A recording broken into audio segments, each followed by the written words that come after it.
ചുറ്റിനുള്ളവർ തന്നെ പറയില്ലേ, അയ്യോ കുറച്ചുകൂടെ കളർ ഉണ്ടായിരുന്നെങ്കിൽ കുറച്ചുകൂടെ ഓപ്പർച്യൂണിറ്റീസ് ഒക്കെ കിട്ടിയേനെ. അല്ല, അതൊക്കെ കേൾക്കുമ്പോൾ ആദ്യമൊക്കെ ബുദ്ധിമുട്ടായിരുന്നു. പിന്നെ ഞാൻ തിരിച്ച് നന്നായി സംസാരിക്കാൻ തുടങ്ങി. ഇതിലല്ല കാര്യം എന്ന് എനിക്ക് നന്നായിട്ട് ബോധ്യം വന്നപ്പം ഞാൻ തിരിച്ച് നന്നായി സംസാരിക്കും. ആരെങ്കിലും എന്നോട് കളർ ബേസ് ചെയ്തോ ഹൈറ്റ് ബേസ് ചെയ്തോ ആരെങ്കിലും എന്തെങ്കിലും സംസാരിച്ചു കഴിഞ്ഞാൽ ഞാൻ നന്നായിട്ട് തിരിച്ച് സംസാരിക്കുമായിരുന്നു. ഈവൻ എൻ്റെ അമ്മയാണെങ്കിൽ പോലും. നിങ്ങളിങ്ങനെയൊക്കെ നടന്നാലേ ഞാൻ യൂട്യൂബ് നോക്കി പഠിച്ചിട്ട് ഫസ്റ്റ് കിട്ടിയെന്ന്. അത് മാത്രമല്ല, അതിനപ്പുറത്തേക്ക് ലോകം ഉണ്ടെന്ന് അറിയില്ല നമുക്ക്. അതിന്റെ പ്രശ്നമാണ്. ഇതിൽ ഗ്രാജുവേഷനും പോസ്റ്റ് ഗ്രാജുവേഷനും ഇതിൽ PhD വരെ എടുക്കാനും ഇതിന് പുറമെ ഒരുപാട് ഇതിനൊരു ലോകം ഉണ്ടെന്നും ഇതൊക്കെ പറഞ്ഞു തന്നെ ശരിക്കും ടീച്ചറാണ്. ഇപ്പം അമ്മ ഇത്രയും സ്വർണ്ണമൊക്കെ പണയം വെച്ചിട്ട് ഇങ്ങനെ ചെയ്യുമ്പം ഒരുപാട് റിലേറ്റീവ്സും നാട്ടുകാരുടെ സൈഡിൽ നിന്നും ഒക്കെ ഒരുപാട് പേര് അമ്മയെ കുറ്റപ്പെടുത്തി. എന്തിനാ ഇങ്ങനെ ഇത്രയും പൈസ ചെലവാക്കുന്നത്? ഞാൻ അത്യാവശ്യം പഠിക്കുകയും കൂടെ ചെയ്യുന്നത് കൊണ്ട് വേറെന്തിനേലും വിട്ടുകൂടെ, അല്ലെങ്കിൽ PSC ഒക്കെ നോക്കി ഗവൺമെന്റ് ജോബ് നോക്കിക്കൂടെ? ഇതിനിങ്ങനെ ഇൻവെസ്റ്റ് ചെയ്തുകൊണ്ടിരിക്കുന്നത് എന്തിനാ? അപ്പം ഞാൻ ആദ്യം ചിന്തിച്ചത്, ഞാൻ ഈ ഒരു ഫീൽഡിൽ തന്നെ പോവുകയാണെങ്കിൽ എൻ്റെ അമ്മയ്ക്ക് തിരിഞ്ഞു നിന്ന് ഒരു ദിവസം സംസാരിക്കാൻ പറ്റും ഇവരുടെയൊക്കെ മുന്നിൽ. അത്രയ്ക്ക് സ്ട്രഗിൾ ചെയ്യുന്നത് വേർത്തായിരുന്നു എന്ന് അമ്മയ്ക്ക് തിരിഞ്ഞു നിന്ന് സംസാരിക്കാൻ പറ്റണം. ആ ഒരു സ്റ്റേജിലേക്ക് എത്തിക്കണം എന്നുള്ളത് എനിക്ക് ഭയങ്കര വാശിയായിരുന്നു. ഈ ഫിനാൻഷ്യൽ ഇൻഡിപെൻഡൻസ് എന്താണെന്ന് കേട്ടുപരിചയം മാത്രമുള്ള എനിക്ക് അത് ശരിക്കും അനുഭവിക്കാൻ തുടങ്ങി ഞാൻ.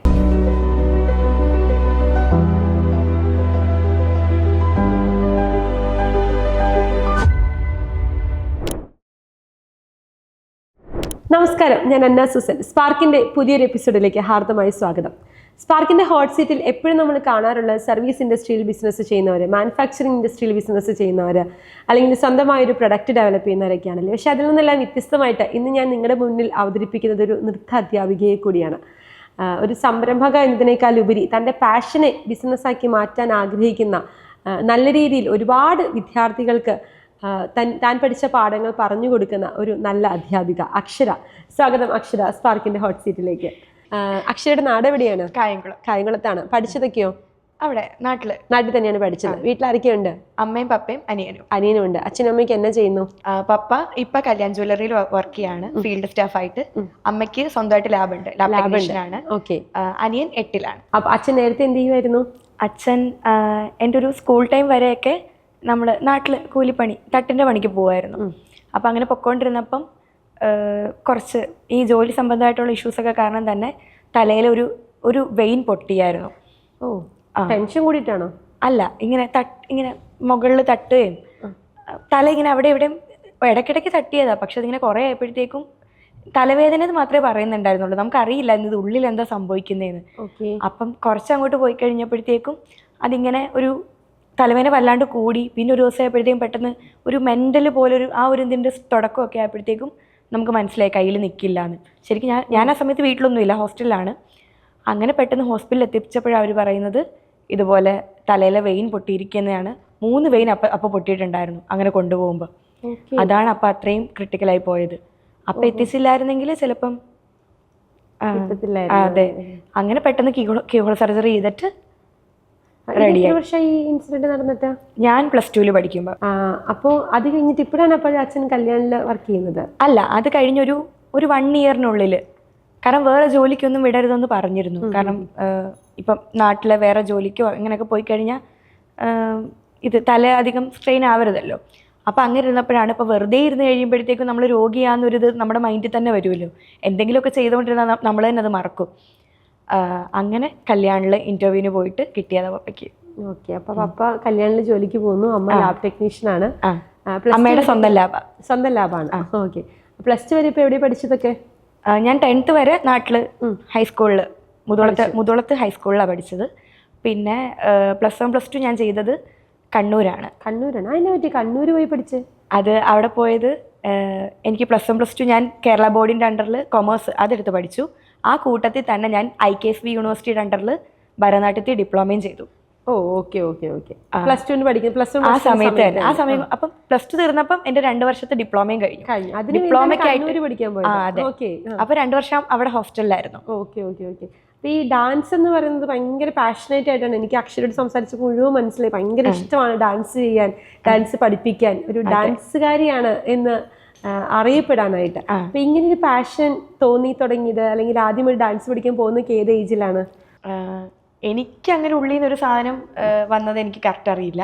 ഞാനൊരു ഫസ്റ്റ് സ്റ്റാൻഡേർഡ് മുതലേ പഠിക്കുന്നുണ്ട്. അത് ഈ പറയുന്ന പോലെ അമ്മ പറയും ഇങ്ങനെ എങ്ങും അടങ്ങിയിരിക്കില്ലല്ലോ, നടക്കുന്നതേ ഇങ്ങനെ ഡാൻസ് കളിച്ചായിരുന്നു. അപ്പം അമ്മയ്ക്ക് തോന്നി ആ ഡാൻസിൽ കൊണ്ടുപോയിട്ട് എന്തെങ്കിലും പ്രയോജനം ഉണ്ടാവും. പിന്നെ ഒരു സൈഡിൽ അമ്മയുടെ ആഗ്രഹം, അമ്മയ്ക്ക് നടക്കാതെ പോയ ആഗ്രഹം എന്നിലൂടെ സാധിക്കാറുണ്ട്, അമ്മമാരുടെ ക്ലീഷേ ഡയലോഗ്. അതും കൂടെ വെച്ചിട്ട് അമ്മ അങ്ങ് കൊണ്ടുവിട്ടതാ. പക്ഷെ ആ സമയത്ത് തന്നെ അമ്മ എന്നെ പാട്ട് പഠിക്കാനും വിട്ടു. പക്ഷെ അത് നമുക്ക് സെറ്റ് ആയില്ല. ഞാൻ പോയത് മനോജ് സാറിന്റെ അടുത്താ. സാറ് അടിപൊളിയായിരുന്നു, ഭയങ്കര പാവമായിരുന്നു. എനിക്ക് അവിടെ ഗ്രൂപ്പ് ഓഫ് ഫ്രണ്ട്സ് ഉണ്ടായിരുന്നു, അതുകൊണ്ട് ഞാൻ കറക്റ്റായിട്ട് പോവായിരുന്നു. പക്ഷെ പഠിക്കത്തൊന്നും ഇല്ലായിരുന്നു. ഞാൻ പോവും, ഞാൻ മുടങ്ങാതെ ക്ലാസ്സിന് പോകും. പക്ഷെ ഗുണമൊന്നും ഉണ്ടായില്ല. ഡാൻസിലാണ് പക്ഷെ നമ്മുടെ രാശി തെളിഞ്ഞത്. അതെ, ഞാൻ വേണമെന്ന് വെച്ച് പഠിച്ചത് ഡാൻസ് ആണ്. അപ്പൊ ഈ വേണമെന്ന് വെക്കാൻ ഒരു റീസൺ ഉണ്ടാവില്ല, എന്തായിരുന്നു ആ റീസൺ? ഡാൻസ് കളിച്ചു തുടങ്ങിയപ്പം എനിക്ക് തന്നെ ഒരു സന്തോഷം ഉണ്ടായിരുന്നു. പിന്നെ അതിലുപരി ഞാൻ ഡാൻസ് കളിക്കുമ്പോൾ ഉള്ള അമ്മയുടെ മുഖത്തെ സന്തോഷം, ആച്ചോടാ, അത് ഭയങ്കര എന്താ പറയുക, ലഹരിയായിരുന്നല്ലേ? അതെ. ഓക്കെ, എന്നിട്ട് എത്രാം ക്ലാസ് വരെ ഡാൻസ് പഠിച്ചു? ഞാൻ ഏകദേശം നാട്ടിൽ ഞാൻ സുവർണ ടീച്ചറിൻ്റെ അടുത്തും കലാമണ്ഡലം ദേവിശാന്തിനി ടീച്ചറിൻ്റെ അടുത്തോ പഠിച്ചത്. അപ്പം അവരുടെ അടുത്ത് പഠിച്ച് ഒരു 9th വരെയൊക്കെ പഠിച്ചു. പക്ഷേ ഒരു 9th ഒക്കെ ആയപ്പോഴത്തേക്കും അത് നിർത്തേണ്ടി വന്നു, നമ്മുടെ സാമ്പത്തിക ഇഷ്യൂസ് കാരണം. ഞാൻ ടീച്ചേഴ്സിന്റെ അടുത്ത് എൻ്റെ ഭരതനാട്യം, കുച്ചിപ്പുടി, മോഹിനിയാട്ടം 3 ഫോംസിന്റെയും അരങ്ങേറ്റം അവിടുന്ന് ഞാൻ കഴിഞ്ഞു. എന്നിട്ടാണ് അരങ്ങേറ്റം കഴിഞ്ഞപ്പോഴത്തേക്കും 3ന്റെയും അരങ്ങേറ്റം കഴിഞ്ഞപ്പോഴാണ് ഏകദേശം ഒരു നല്ല ഫിനാൻഷ്യലി ഡൗൺ ആയി പോയത്. അപ്പം കാരണം ലാസ്റ്റ് അരങ്ങേറ്റമൊക്കെ ആയപ്പോഴത്തേക്കും 1 വർഷം ഗ്യാപ്പ് ഉണ്ട് ഇതിൻ്റെയൊക്കെ ഇടയിൽ. പക്ഷെ എങ്കിൽ പോലും അമ്മയുടെ താലിമാലയും ഈ താലി അടക്കം പണയം വെക്കേണ്ട ഒരു സിറ്റുവേഷനിലേക്ക് വന്നു. അയ്യോ, അമ്മ അത്രയും പാഷനേറ്റ് ആണ്. താലി അടക്കം പണയം വെച്ചിട്ട് ഡാൻസിന് വിടുക എന്ന് പറയുമ്പോൾ, അപ്പം അവിടെ വരെയൊക്കെ എത്തിയപ്പോഴത്തേക്കും പിന്നെ നമുക്ക് വേറെ വഴിയില്ലാത്തൊരു, അപ്പൊ നമ്മൾ വാടകയ്ക്കാ ആ സമയത്ത് നമ്മൾ താമസിക്കുന്നതും, നമുക്ക് വീട് പോലും വെച്ചിട്ടില്ല. അപ്പം അങ്ങനെ നിർത്തിയതാ. എന്നിട്ട് 9ാം ക്ലാസ്സിൽ വെച്ചപ്പോ പഠനം നിർത്തി. പക്ഷെ എന്നാലും വിഷമം ഉണ്ടായോ? ഓഫ് കോഴ്സ് വിഷമം ഉണ്ടായിരുന്നു. പക്ഷെ എന്നാലും നമ്മൾ ഉള്ളങ്ങോട്ട് അനുവദിക്കത്തില്ലല്ലോ. അതായത് അപ്പം നമ്മൾ കലോത്സവത്തിനൊക്കെ പാർട്ടിസിപ്പേറ്റ്, അതാണല്ലോ ട്രെൻഡ്. ആ സമയത്ത് വേറൊന്നും അറിയില്ല. അല്ലാണ്ട് ഇതിന് പുറമെ ഒരു ലോകമുണ്ട്, കലോത്സവം മാത്രമല്ല ലൈഫ്, അതൊന്നും അറിയാത്തൊരു ടൈം. നമ്മളെ സംബന്ധിച്ച് സ്റ്റേജിൽ കയറി ഡാൻസ് കളിക്കുക, ഗ്രേഡ് കിട്ടുക, പ്രൈസ് കിട്ടുക, അതിങ്ങനെ നോക്കിയിരിക്കുമല്ലോ. ഇപ്പൊ പക്ഷെ എനിക്ക് നല്ല ബോധ്യമുണ്ട്, പ്രൈസ് കിട്ടുന്നതിലൊന്നും അല്ല കാര്യം. ഞാൻ എൻ്റെ പിള്ളേർ കോമ്പറ്റീഷന് പോകണമെങ്കിലും പറയും, പ്രൈസ് കിട്ടുന്നതിലേ അല്ല കാര്യം. കളിച്ചിട്ട് ഇറങ്ങുമ്പോൾ നമുക്ക് തന്നെ ഒരു റിഗ്രറ്റ് വരരുത്, അയ്യോ അത് നന്നാക്കായിരുന്നു, അങ്ങൊരു സാധനം വരാതെ നോക്കിയാൽ മതി. പ്രൈസ് കിട്ടിയില്ലേലും ഒരു കുഴപ്പവും ഇല്ലാന്ന് ഞാൻ പറയും. അതൊന്നും ആലോചിച്ച് വിഷമിക്കുകയും ചെയ്യരുത്, ഇതൊന്നും അല്ല ലൈഫിന്റെ ഒരു. പക്ഷെ നമ്മുടെ എൻ്റെ ഒരു ധാരണ എന്ന് വെച്ചാൽ ഫസ്റ്റ് കിട്ടിയാലേ ഇവിടെ അമ്മ സന്തോഷിക്കുള്ളൂ, ആ ഒരു മെന്റാലിറ്റിയിലാണ് പോകുന്നത്. ഓക്കെ, ഈ പറഞ്ഞ പോലെ അരങ്ങേറ്റം ഈ നിർത്തിയപ്പോഴത്തെ ഇത്രയും ഫിനാൻഷ്യലി ഡൗൺ ആയല്ലോ. അപ്പൊ കലോത്സവത്തിന് വേണ്ടി ഫോക്കസ് ചെയ്ത് പഠിക്കാനുള്ള ഒരു ഫിനാൻഷ്യലി ഒന്നും നമുക്ക് ഇല്ലായിരുന്നു. കലോത്സവത്തിന് വേണ്ടി പഠിക്കുമ്പോ സ്റ്റേജിൽ കയറി നല്ല ഫണ്ട് വേണം. അപ്പൊ ഞാൻ എന്ത് ചെയ്തെന്ന് വെച്ചാൽ, എൻ്റെ നാട്ടിലുള്ളൊരു ചേച്ചിയുണ്ട്, പ്രഭ. ഇപ്പൊ ചേച്ചി അഡ്വക്കേറ്റ് ആയി തോന്നുന്നു. അപ്പം ചേച്ചിയുടെ വീട്ടിലെ ആ സമയത്ത് ഒരു സിസ്റ്റം, ഒരു കമ്പ്യൂട്ടർ ഉള്ളൂ. അമ്മയ്ക്കൊന്നും വന്ന് ഫോൺ പോലും ഇല്ല മര്യാദയ്ക്ക്. ചേച്ചിയുടെ വീട്ടില് ചേച്ചി എല്ലാ വർഷവും എനിക്ക് വേണ്ടി ഒരു ഭരതനാട്യവും, കുച്ചിപ്പുടി, മോഹിനിയാട്ടം ഇങ്ങനെ ഡൗൺലോഡ് ചെയ്ത് വെച്ച് യൂട്യൂബിൽ നിന്ന്. എന്നിട്ട് ഞാൻ ചേച്ചിയുടെ വീട്ടിൽ പോയി താമസിച്ച് ആ സിസ്റ്റം നോക്കി ഇങ്ങനെ കോപ്പി അടിച്ച് പഠിക്കും. അതെന്തോ വലിയ സംഭവമായിരുന്നു. ഇന്ന് പക്ഷെ അത് ആലോചിക്കുമ്പോൾ മനസ്സിലാവുന്നുണ്ട്. അതായത് അന്ന് ഞാൻ അങ്ങനെ കോപ്പി അടിച്ച് പഠിച്ചത് ഒരുപാട് തെറ്റുകൾ ഉണ്ടായിരുന്നു അതിൽ. പക്ഷെ ഇന്ന് ആ ഐറ്റം കാണുമ്പോൾ എൻ്റെ പെർസ്പെക്റ്റീവും അന്ന് ഞാൻ മനസ്സിലാക്കിയ രീതികൾ വരെ, അതായത് ഒരു ഐറ്റത്തിൻ്റെ ഒരു അഭിനയപ്പാട്ടിൻ്റെ നമ്മൾ മനസ്സിലാക്കുന്ന രീതി വരെ ഭയങ്കര വ്യത്യാസമുണ്ട്. പക്ഷെ അന്ന് അതൊന്നും അറിയില്ലല്ലോ. പഠിക്കാൻ പോകാൻ പറ്റുന്നില്ല, പക്ഷെ ഡാൻസ് കളിക്കണം, ആ ഒരു മെന്റാലിറ്റിയിൽ അങ്ങ് പഠിച്ചു. അങ്ങനെ പഠിച്ചിട്ട് സമ്മാനം കിട്ടിയിട്ടുണ്ട്? അങ്ങനെ പഠിച്ചിട്ട് എനിക്ക് ഫസ്റ്റ് കിട്ടിയിട്ടുണ്ട്. അതെ, അങ്ങനെ പഠിച്ച് ഫസ്റ്റ് കിട്ടിയിട്ടുണ്ട്. അപ്പൊ നമുക്കൊരു കോൺഫിഡൻസ് കൂടി. അതെ, കൂടി. ഓക്കെ, എപ്പോഴാണ് എന്നിട്ട് ഇതാണ് നമ്മുടെ മേഖല എന്ന് തിരിച്ചറിയാൻ തുടങ്ങിയത്? ഒരു 9th ഈ പറഞ്ഞ പോലെ 9th ആയപ്പോഴത്തേക്കും എൻ്റെ സ്കൂളിലെ ടീച്ചർ ഈ കലോത്സവം കഴിഞ്ഞപ്പം ഇങ്ങനെ ചോദിച്ചു, എങ്ങനെ ഇത് പഠിച്ചതെന്നൊക്കെ ചോദിച്ചപ്പോൾ ഞാൻ ടീച്ചറിനോട് പറഞ്ഞു, ലത ടീച്ചർ എന്നെ മാത്സ് പഠിപ്പിച്ചാൽ. ഞാൻ ടീച്ചറിനോട് പറഞ്ഞു ഇതുപോലെ യൂട്യൂബിൽ നോക്കി തന്നെ പഠിച്ചതെന്ന് പറഞ്ഞപ്പോഴത്തേക്കും ടീച്ചർ എന്നെ കുറേ ഇതുപോലെ, ടീച്ചർ ഭയങ്കര പ്രൗഡായ പോലെ കുറേ സംസാരിച്ചു എൻ്റെ അടുത്ത്. എന്നിട്ട് ടീച്ചറാണ് പറഞ്ഞത്, ഇതുപോലെ ഇതിൽ ഗ്രാജുവേഷനും പോസ്റ്റ് ഗ്രാജുവേഷനും ഇതിൽ PhD വരെ എടുക്കാമെന്നും ഇതിന് പുറമേ ഒരുപാട് ഇതിനൊരു ലോകം ഉണ്ടെന്നും ഇതൊക്കെ പറഞ്ഞു തന്നത് ശരിക്കും ടീച്ചറാണ്. അങ്ങനെ ഇരുന്നപ്പോഴാണ് ഒരു ദിവസം അമ്പലത്തിൽ ഞാനില്ല, അമ്മ അമ്പലത്തിൽ പോയപ്പം വീണ ടീച്ചറിനെ കാണുന്നത്. അതായത് നവ്യേച്ചിയുടെ അമ്മയെ. നവ്യ എന്ന് പറയുമ്പോൾ നവ്യ നായർ, സിനിമ നടി നവ്യ നായർ. നവ്യേച്ചിയുടെ അമ്മയെ കാണുകയും ചേച്ചിയുടെ അമ്മയുടെ ഈ ഇൻസിഡൻസ് ഒക്കെ പറയും. അതിനുള്ളൊരു ഓപ്പർച്യൂണിറ്റി അമ്മയ്ക്ക് കിട്ടി അമ്പലത്തിൽ നിന്ന്. ഇതൊക്കെ ഷെയർ ചെയ്യുകയും ചെയ്തപ്പോഴത്തേക്കും വീണ ടീച്ചർ പറഞ്ഞു, ഇതുപോലെ നവീ ചേച്ചി ഇപ്പം നാട്ടിലില്ല, ബോംബെയിലാണ്, നമ്പർ തന്നേക്കും, വരുമ്പോൾ കോൺടാക്ട് ചെയ്യാമെന്ന് പറഞ്ഞു. അപ്പോൾ എന്നെയും കൂടെ കൂട്ടിയിട്ട് ഒന്ന് വന്ന് കാണാൻ പറഞ്ഞു. അങ്ങനെ ചെന്ന് ഒരു 3-4 മാസം കഴിഞ്ഞപ്പോൾ വീണ ടീച്ചർ ഇങ്ങോട്ട് കോൺടാക്ട് ചെയ്തു. അങ്ങനെ വിളിച്ചു 4 മാസം കഴിഞ്ഞപ്പോൾ വിളിച്ചു. നമ്മൾ ശരിക്കും ഒട്ടും എക്സ്പെക്ട് ചെയ്തില്ല. ഇല്ല ഞാനും എക്സ്പെക്ട് ചെയ്യുന്നില്ല. അവര് വിളിക്കും നമ്മൾ എക്സ്പെക്ട് ചെയ്യുന്നേ ഇല്ല. പക്ഷെ വിളിച്ചു. ചേച്ചി നാട്ടിലെത്തിയപ്പോൾ വിളിച്ചു. അങ്ങനെ ചെന്ന് കണ്ട് സംസാരിച്ചു. എന്നെ കൂടെ ഡാൻസ് ഒക്കെ കളിപ്പിച്ചു. എനിക്കറിയാവുന്ന ആർട്ട് ഫോംസ് എല്ലാം കളിപ്പിച്ചു. ഭരതനാട്യം, കുച്ചിപ്പുടി, മോഹിനിയാട്ടം എല്ലാം കളിപ്പിച്ചു. എന്നിട്ട് ചേച്ചിയാണ് പറയുന്നത്, ഈ പറയണ പോലെ ഒരു ആർട്ട് ഫോമിലേക്ക് ഫോക്കസ് ചെയ്യണമെന്നും, അതുപോലെ ഇപ്പം 10th കഴിഞ്ഞിട്ട് എനിക്ക് ഡാൻസ് ബേസ്ഡ് എവിടെയെങ്കിലും ഒരു അഡ്മിഷൻ എന്തെങ്കിലും ബേസ്ഡ് അഡ്മിഷൻ കിട്ടുകയാണെങ്കിൽ അതിന്റെ ചെലവ് ചേച്ചി നോക്കിക്കൊള്ളാന്ന് പറഞ്ഞു. അയ്യോ, അത് ഭയങ്കര ഒരു ഓപ്പർച്യൂണിറ്റി ആയിരുന്നു. അതൊരു വലിയ ഓപ്പർച്യൂണിറ്റി ആയിരുന്നു എന്റെ ലൈഫിൽ. എന്നിട്ട് ഈ 10ാം ക്ലാസ് കഴിഞ്ഞപ്പോൾ അതിനുള്ള ശ്രമം നടത്തിയോ? 10th കഴിഞ്ഞപ്പോഴത്തേക്കും കലാമണ്ഡലത്തിൽ ഇന്റർവ്യൂവിന് പോയി. പക്ഷെ അവിടെ കിട്ടിയില്ല. അത് കഴിഞ്ഞിട്ട് കലാമന്ദിർ, കണ്ണൂരുള്ളൊരു ഫൈൻ ആർട്സ് കോളേജ് ഉണ്ട്, അവിടെ ഇന്റർവ്യൂവിന് പോയി. അവിടെ കിട്ടി. അപ്പൊ അവിടെ ഡിപ്ലോമയായിരുന്നു ഉണ്ടായിരുന്നത്. അതായത് അവിടുത്തെ ഒരു പ്രത്യേകത എന്താന്ന് വെച്ചാൽ, ഇപ്പം ആ കോഴ്സ് നിലവിലുണ്ടോയെന്ന് എനിക്കറിയില്ല.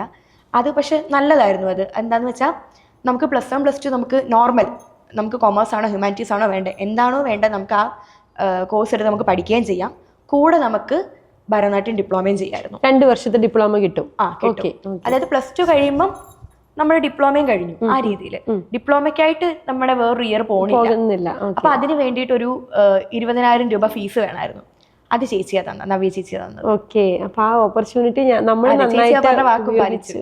അതെ, ആ ആർട്ടിസ്റ്റ് എന്നത് കാണുമ്പോൾ ആ ഒരു ഡാൻസർ എന്നത് കാണുമ്പോൾ എത്ര സന്തോഷത്തോടുകൂടി ആയിരിക്കും ഇരിക്കുന്നത്. കാരണം അന്ന് ആ ഹെൽപ്പ് ചെയ്ത കുട്ടി ഇന്ന് ഇവിടെ ഇങ്ങനെ ഒരു സീറ്റിൽ ഒരു സംരംഭകയായിട്ട്, അതും അതേ പ്രൊഫഷൻ തന്നെ ഒരു പാഷനായിട്ട് മുന്നോട്ട് കൊണ്ടുപോയി ഒരു സംരംഭകയായിട്ട് വന്നിരിക്കുക എന്ന് പറയുമ്പോൾ ആ ലേഡിയെ സംബന്ധിച്ച് അത് വളരെ ഒരു പ്രൗഡ് മൊമെന്റ് ആയിരിക്കും അല്ലേ? അവരായിട്ട് ഇപ്പോൾ കോണ്ടാക്ട് ഉണ്ടോ? എന്നിട്ട് ചേച്ചിയായിട്ട് എനിക്ക് പേഴ്സണലി ഒരു കോണ്ടാക്ട് ഇല്ല. പക്ഷെ എവിടെയെങ്കിലും വെച്ച് കാണുമ്പം നമ്മൾ പോയി സംസാരിക്കുമ്പോൾ അമ്മ അച്ഛനും കൂടെ കാണുമല്ലോ ചേച്ചിയെ. അപ്പോൾ അവരിങ്ങനെ പറഞ്ഞു കൊടുക്കും, അന്ന് ഇതുപോലെ നമ്മൾ മോള് ഫീസ് കൊടുത്തിട്ട് പഠിച്ചിട്ടാണ് ഇപ്പൊ ഇവിടെ, അങ്ങനെ പറയുമ്പോഴത്തേക്ക് ചേച്ചിക്ക് ഓർമ്മ വരും. അല്ലാണ്ട് ഒറ്റടിക്ക് കാണുമ്പോൾ അങ്ങനെ ആ ഒരു ലെവൽ ബന്ധമില്ല. പക്ഷെ അവിടുത്തെ അമ്മ അച്ഛനുമായിട്ട് അവർക്ക് നന്നായിട്ട് അറിയാം. പിന്നെ എൻ്റെ ലൈഫിൽ എന്തൊരു അടുത്ത സ്റ്റെപ്പ് വന്നാലും ഞാൻ പോസിബിൾ ആണെങ്കിൽ ചേച്ചിയെ തന്നെ കാണാൻ പോകും. ചേച്ചി നാട്ടിൽ അവൈലബിൾ അല്ലെങ്കിൽ അമ്മയുടെ അച്ഛൻ്റെ അടുത്തെങ്കിലും പോയിട്ട് ദക്ഷിണ വെച്ചിട്ട് ഞാൻ സ്റ്റേജിൽ കയറാറുള്ളൂ. അതിപ്പോ എന്റെ കുട്ടികളുടെ ഒരു അരങ്ങേറ്റത്തിനാണെങ്കിൽ പോലും. ഓക്കെ. അപ്പൊ ഈ +2 കഴിഞ്ഞു, അതിനോടൊപ്പം തന്നെ ഡിപ്ലോമ കഴിഞ്ഞു. ഭരതനാട്യത്തിലാണ് ഡിപ്ലോമ ചെയ്തത്? ഭരതനാട്യത്തിലാണ് ഡിപ്ലോമ ചെയ്തത്. അപ്പൊ അപ്പോഴാണ് ഭരതനാട്യത്തിനോടുള്ളൊരു ഇഷ്ടവും ഇതിൽ തന്നെ ഇത്രമേൽ പഠിക്കാൻ ആ ഒരു റിയാലിറ്റി അപ്പോഴാണ് ഞാൻ മനസ്സിലാക്കുന്നത്. അതായത് നമ്മള് ഇപ്പം ഞാൻ എൻ്റെ കുട്ടികളോടായാലും പറയും, നിങ്ങളിപ്പം എൻ്റെ അടുത്ത് പഠിക്കുന്നത് മാത്രമല്ല, ഇപ്പോൾ ഒരു ഓഷൻ ആണെങ്കിൽ അതിൽ നിന്ന് എടുത്തൊരു ഡ്രോപ്പ് പോലും നിങ്ങൾ പഠിക്കുന്നില്ല. അത് മനസ്സിലാക്കി തന്നെ മുന്നോട്ട് പോകണം. അല്ലാണ്ട് ഇപ്പം നാട്ടിലൊക്കെ പഠിക്കുമ്പോൾ എൻ്റെ വിചാരം, പ്രത്യേകിച്ച് യൂട്യൂബ് നോക്കി തന്നെ പഠിച്ച് ഫസ്റ്റൊക്കെ കിട്ടിയപ്പോഴത്തേക്കും ഞാൻ പുറമേ അത് കാണിക്കുന്നില്ലല്ലോ, എൻ്റെ ഉള്ളിൽ ഞാനെന്തോ ഭയങ്കര വലിയ സംഭവമാണ്. എനിക്ക് ഞാൻ ഭയങ്കര സംഭവമായിരുന്നു. ഞാൻ എന്തോ വലിയൊരു സംഭവമാണെന്നുള്ളൊരു സാധനം എനിക്ക് ഉള്ളിലുണ്ടായിരുന്നു. പക്ഷേ ഞാൻ ഈ ഡിപ്ലോമ ചെയ്യാൻ നമ്മളിങ്ങനെ മറ്റേ ടീച്ചറുടെ അടുത്തൊക്കെ പോയി പഠിച്ച പിള്ളേരുടെ നോക്കിട്ട് പറയും, നിങ്ങളിങ്ങനെയൊക്കെ നടന്നാലേ ഞാൻ യൂട്യൂബ് നോക്കി പഠിച്ചിട്ട് ഫസ്റ്റ് കിട്ടിയെന്ന്. അത് മാത്രമല്ല, അതിനപ്പുറത്തേക്ക് ലോകം ഉണ്ടെന്ന് അറിയില്ല നമുക്ക്, അതിന്റെ പ്രശ്നമാണ്. അല്ലാണ്ട് നമ്മളെ പഠിപ്പിച്ചവരുടേതോ അല്ലെങ്കിൽ യൂട്യൂബിന്റെ അങ്ങനെയൊന്നുമല്ല, എനിക്കറിയില്ല അതിനപ്പുറത്തേക്ക് ഒരു ലോകം ഉണ്ടെന്ന്. ഈ പൊട്ടക്കിണറ്റിലെ തവളയുടെ ഒരു അവസ്ഥയാണ്. അതിനകത്ത് ലോകം ആണ് ഏറ്റവും വലുത്, അതിന്റെ അപ്പുറത്തേക്കുള്ള അറിയില്ല. ഈ +2 ഡിപ്ലോമ കഴിഞ്ഞിട്ട് പിന്നെ എന്നാ ചെയ്തു? അപ്പോൾ ഈ +2 അമ്പിളി ടീച്ചറിനെയും ശിവമാഷിന്റെ അടുത്ത് എത്തിയപ്പോഴാണ് ഇത്രയും വലുതാണിത് എന്ന് ഞാൻ മനസ്സിലാക്കുന്നത്. അങ്ങനെ അവിടുന്ന് പാസ്സായിട്ടെല്ലാം ഇറങ്ങി കഴിഞ്ഞിട്ട് BA ഭരതനാട്യത്തിന് ശ്രീ ശങ്കരാചാര്യ യൂണിവേഴ്സിറ്റി കാലടി യൂണിവേഴ്സിറ്റിയിൽ ജോയിൻ ചെയ്തു. അവിടെ ഇപ്പൊ എനിക്ക് മെറിറ്റിലായിരുന്നു കിട്ടിയത്. അപ്പൊ അതുകൊണ്ട് അവിടെ ഫീസ് ഒന്നും വേണ്ട. ഡാൻസിന് ചേച്ചി ബുദ്ധിമുട്ടിക്കേണ്ടി വന്നിട്ടില്ല. അപ്പം അവിടെ പഠിച്ചുകൊണ്ടിരിക്കുമ്പോ തന്നെ കോവിഡ് ആയിട്ട് ഒരു ഫസ്റ്റ് ഇയർ കഴിയാറായപ്പോഴത്തേക്കുമാണ് കോവിഡായിട്ട് ലോക്ക്ഡൗൺ ആയിട്ട് നമ്മൾ വീട്ടിൽ ലോക്കാവുന്നത്. അങ്ങനെ ആയപ്പം ഞാൻ എന്നിട്ടൊരു 3-4 മാസം പോയി. അത് കഴിഞ്ഞപ്പോഴാണ് എൻ്റെ വീടിൻ്റെ അപ്പുറത്തുള്ളൊരു കുട്ടിയുണ്ട്, ചെറിയ മോള. അപ്പം അമ്മ എന്നോട് ഇങ്ങനെ പറഞ്ഞു, എന്തായാലും വെറുതെ വീട്ടിലിരിക്കുകയല്ലേ, ആ സമയത്തും അമ്മയ്ക്ക് പോകണം. അമ്മ ലാബ് ടെക്നീഷ്യൻ ആണല്ലോ, മെഡിക്കൽ ഫീൽഡാണ്, അമ്മയ്ക്ക് പോകണം. നമ്മളെല്ലാരും വീട്ടിൽ വെറുതെ ഇരിക്കുക. അപ്പൊ അമ്മൻ എന്തായാലും വെറുതെ ഇരിക്കല്ലേ, കയ്യിലൊരു കലയുണ്ട്, അപ്പുറത്ത് മോക്ക് എന്തെങ്കിലും ഒന്ന് പഠിപ്പിച്ചു കൊടുക്കും. മീൻസ് അവർക്കല്ലാതെ പുറത്തു പോയി ഒരു ഇൻസ്റ്റിറ്റ്യൂട്ടിൽ പോയി പഠിക്കാനുള്ളൊരിത് അവർക്ക് ചിലപ്പോൾ പറ്റില്ലായിരിക്കും ഫിനാൻഷ്യലി. നമ്മളും അതുവഴിയല്ലേ കടന്നു വന്നേ. അപ്പൊ ആ കുഞ്ഞിന് എന്തെങ്കിലും ഒന്ന് പറഞ്ഞ് ഈ വീട്ടിലിരുന്ന് പറഞ്ഞു കൊടുത്താൽ മതിയല്ലോ, വേറെങ്ങും പോകണ്ടല്ലോ. അപ്പൊ അങ്ങനെ ആ ഒരു ഒറ്റ കുഞ്ഞിനെ പഠിപ്പിച്ച് ഞാൻ തുടങ്ങി. അപ്പൊ ഞാനിങ്ങനെ ആ ഒറ്റ മോളിൽ നിന്നാണ് സംരംഭകയാകുന്നത്. അതെ. അത്രയും നാൾ എൻ്റെ വിചാരം എന്ന് പറഞ്ഞാൽ എന്നെ കൊണ്ട് എൻ്റെ ഒരു മൈൻഡ് സെറ്റ് എന്ന് പറഞ്ഞാൽ ടീച്ചിങ് പരിപാടി എന്നെ കൊണ്ട് നടക്കില്ല, അത്ര ക്ഷമ എനിക്കില്ല. ഞാൻ എൻ്റെ ഫ്രണ്ട്സിനോടും പറയായിരുന്നു, ഇവരെല്ലാം ക്ലാസ് തുടങ്ങുന്ന കാര്യം പറയുമ്പോഴും എനിക്ക് അങ്ങനെ ഒരു ചിന്തയേ ഇല്ല, ഡാൻസ് ക്ലാസ് ഒരു ചിന്തയേ ഇല്ല. കാരണം എന്നെ കൊണ്ട് പഠിപ്പിക്കാനൊന്നുള്ള കഴിവില്ല. എനിക്കിങ്ങനെ പെർഫോമറായിട്ട് ഇങ്ങനെ സ്റ്റേജിൽ ഡാൻസ് ഒക്കെ കളിച്ച് അത് കണ്ട് അമ്മ സന്തോഷിക്കുന്നു, ഇത് കണ്ടങ്ങ് പോകാനായിരുന്നു.